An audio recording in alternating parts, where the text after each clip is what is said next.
காஞ்சிபுரம் வரதராஜ பெருமாள் கோவில் வைகாசி பிரம்மோற்சவத்தில் வடகலை தென்கலை பிரச்சினை மீண்டும் தலை தூக்கியுள்ளது.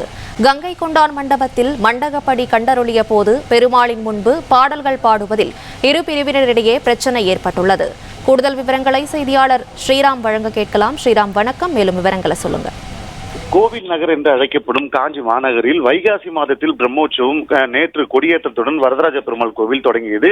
இது 10 நாள் பிரம்மோற்சவம் நேற்று தொடங்கி இன்று 2வது நாளான இன்று அம்ச வாகனத்தில் பெருமாள் எழுந்தருளி பக்தர்களுக்கு காட்சியளித்தார். அந்த கிட்டத்தட்ட 15 கிலோமீட்டர் தூரம் வந்து சங்கரமடம் அருகே அந்த மண்டகப்படி என்று ஒரு நடைபெறும்.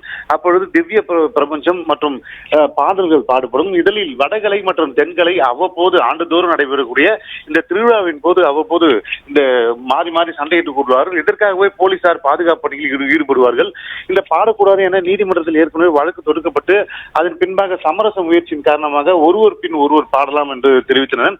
அதனை ஒட்டி இன்று நடைபெற்ற இந்த மண்டகப்படி நிகழ்ச்சியின் போது பெருமாளை அமர்த்திவிட்டு அந்த சிறப்பு தீவார்த்தனை நடைபெற்றது. அப்பொழுது வடகலை என்பவர் முன்பாக பாடலை பாடினார். அதற்கு எதிர்ப்பு தெரிவித்து நாங்களும் சமமாக பாடுவோம் என்று அவர்கள் முன்னேறியதன் காரணமாக அங்கு பதட்டம் ஏற்பட்டது.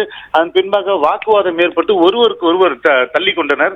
இதனை அடுத்து போலீசார் எச்சரித்ததை அடுத்து அவர்களை வெளியேற்றி இருவருமே கோவிலுக்கு வெளியே சென்று பாடுமாறு தெரிவித்தனர். இன்றுடன் முடிந்தாலும் நாளை மற்றும் 7 நாட்கள் இந்த திருவிழா நடைபெறுகிறது. இது போன்ற சம்பவங்கள் நடைபெறக்கூடாது என பொதுமக்கள் மற்றும் பக்தர்கள் தெரிவித்திருக்கிறார்கள். இதன் காரணமாக பக்தர்கள் முகம் சுளிப்பு ஏற்படுவதாகவும் தெரிவித்திருக்கிறார்கள். தொடர்ந்து போலீசார் அவருடன் பேச்சுவார்த்தை நடைபெற்று வருகிறது. நாளை முதல் இது போன்று நடைபெறக்கூடாது என எழுத்துப்பூர்வமான எழுதி வாங்கிய பின்பாக போலீசார் அவர்களை பேச்சுவார்த்தை நிறைவு பெறும் என தெரிவித்திருக்கிறார்கள். விவரங்களுக்கு நன்றி ஸ்ரீராம்.